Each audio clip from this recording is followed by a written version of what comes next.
Yeah, it's your boy Ashtray again. Finna give you another episode. Hey, you know how we do it. We finna go ahead and lock it down. And y'all tune in. Don't forget to subscribe. Get down with your boy. We over here at the Corner Sports Show. And let's get into it. So today's topic, we're going to talk about Dummy Amendola, the ex-Patriot. Why are we still talking about Dummy Amendola? He doesn't play for the Patriots anymore? I don't know, because maybe Dummy Amendola don't want to shut the hell up and he keeps running his mouth. It's just sometimes it eggs me out when you see certain guys that before they went to the Patriots, their career was basically non-existent. You know, when I seen the New England Patriots sign Dummy Amendola, I was like, here we go again with another Patriot who's a receiver who's 5'9", 5'10", can't really contribute to the offense, is going to be playing as a receiver. But after watching the Patriots for so long, I understand it's Bill Belicheck's system. Bill Belichick has a receiver system kind of where he likes his receivers to be kind of quick and be able to, I don't think he's not really big on those guys who's 6'3", 6'4", because the system is basically based on getting the ball out of your hands real quick. If you watch all the Patriots games, they're mostly, 2 seconds, drop back, time, get the ball out of your hand before the rush. That's how you kind of demoralize a fast pass rush or any pass rush in the NFL. So with that being said, they picked up Danny, and it was the time where Wes Walker had got injured. I forgot what year that was. I think that was maybe 2013. So Wes got injured. They picked up Danny. I was like, here we go again. He had one good game, and after that he got hurt. He was already an injury-prone receiver. He played with he was a free agent. He was an undrafted free agent when he came into the league for the Dallas Cowboys. Then he moved on to the Philadelphia Eagles. Didn't do anything.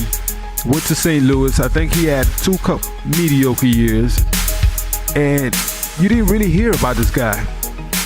He comes to the Patriots. At best, he's a third-string receiver behind Edelman and whoever's in front of Edelman. He's always been injury prone. Now, what I could say about him, he has great hands. There's one thing about him. You can throw him the ball and he will catch. It's hardly unlikely he'll catch the ball. But my thing is, you play for other teams. You didn't really have success. You know when you come into the Patriots locker, you already know what it is. Bill Belichick he doesn't have to be everybody's friend, basically, to say the point I'm trying to make. You want to, for me, that's just for me. And if you're a hard worker, you come into the NFL, and I think the number one thing guys want to achieve is your finances. You want to be able to be successful so you can take care of your family. You want to have a longevity. If you want to have longevity in the NFL, you already know you can do it. If you can't get that done in New England, then it's hardly unlikely you're going to be able to do it at another organization. And I can bet that. So he's been with the Patriots for about 5 years, and he's had a successful career. Look at it. You got 2 Super Bowl rings. 2. You went to 3. Last year, you basically had the Super Bowl. You lost the Super Bowl for whatever reason. A lot of people blame Bill Belichick. Yeah, I don't have a problem with that. You could blame Bill Belichick because he is the coach. The guy who gets everybody prepared is going to take the blame when you take the loss. And the guy who gets everybody prepared, once again, if you win, you're going to be the reason why you won.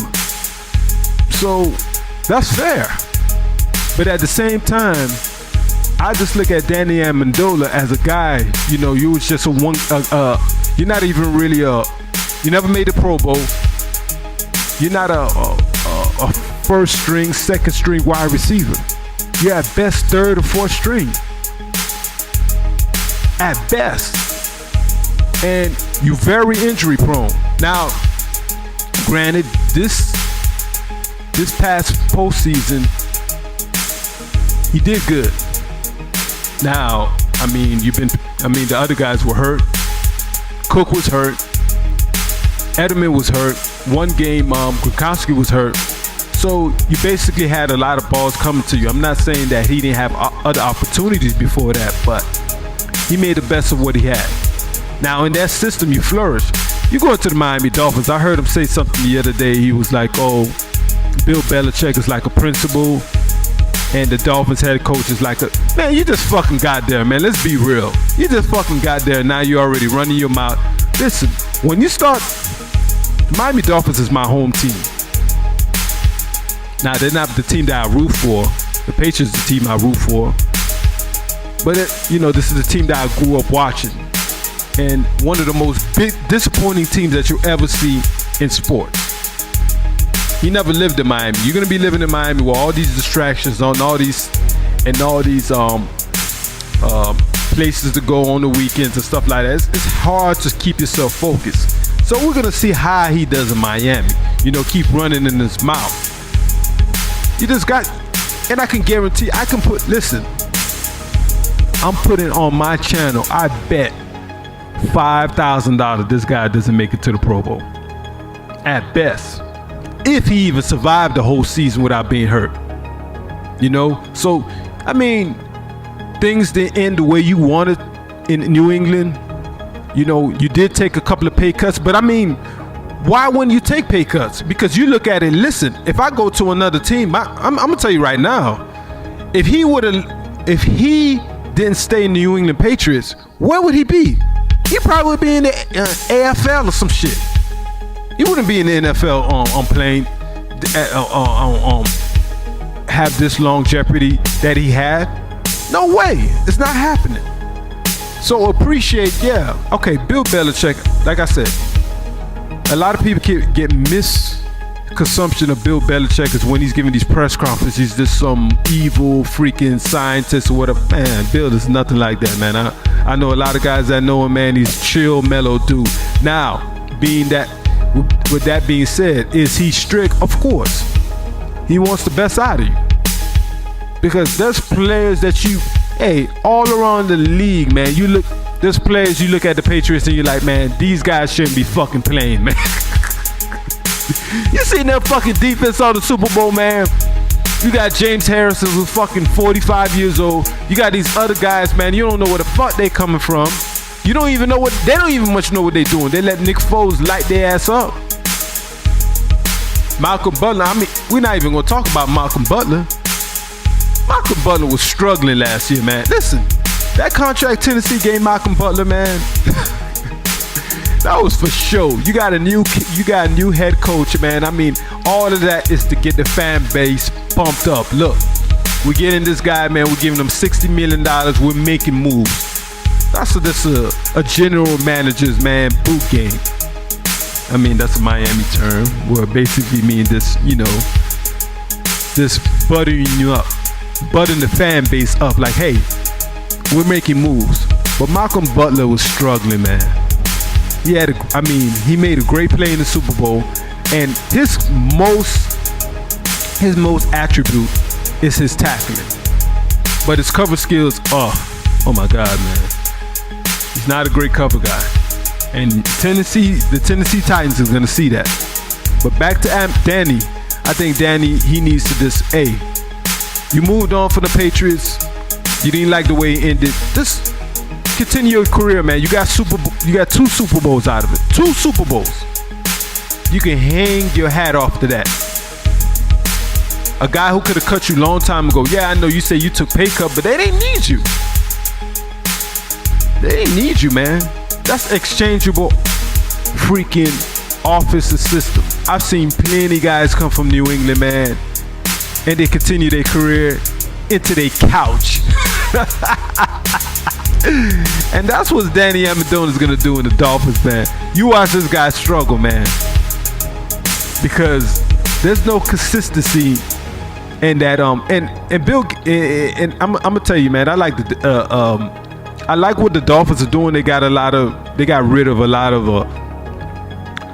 the bad apples, like Sue, that receiver. Some of these guys, man, they got rid of them.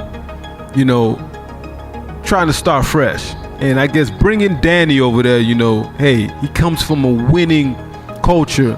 Maybe he could bring something to the younger receivers. And he could do that. But I think, man, him just keep venting on his experience in New England, man, he needs to just cut that shit short, man. Because you had a great career that was unwarranted. If you went anywhere else, man, believe me, like I said, on Sundays you'd be cutting your grass instead of lacing up your cleats.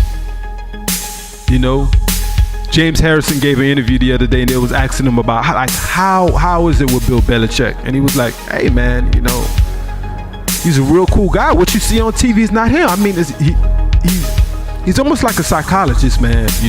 He knows how to get the best out of guys. He's not going to give you too much, especially it doesn't do you anything giving the sports media information about your team. What does it do for you?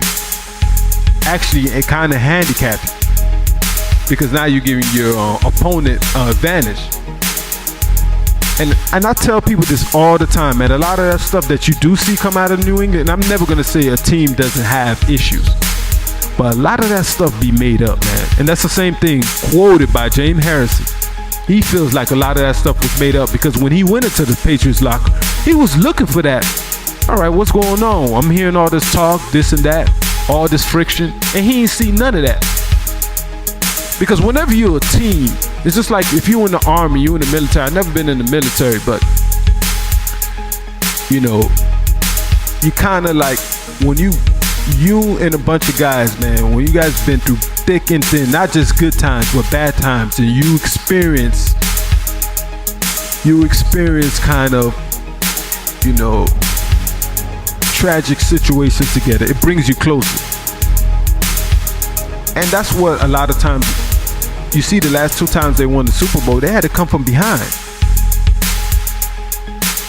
It's almost like as a human beings, we work our best when our back is against the wall. I mean, that's just my opinion. But I'm just gonna leave it like that, And hey, Danny, just shut the hell up, man. Play ball, get your little money while you can. I don't think you're gonna be playing after this year, but get your money and do what you gotta do, and just shut the hell up and be happy you got 2 rings to show for it. That's all I gotta say. And I'm out of here. You guys leave your comments behind below, man. Appreciate you and tune to the radio station, man. You know how we do it. I'm out.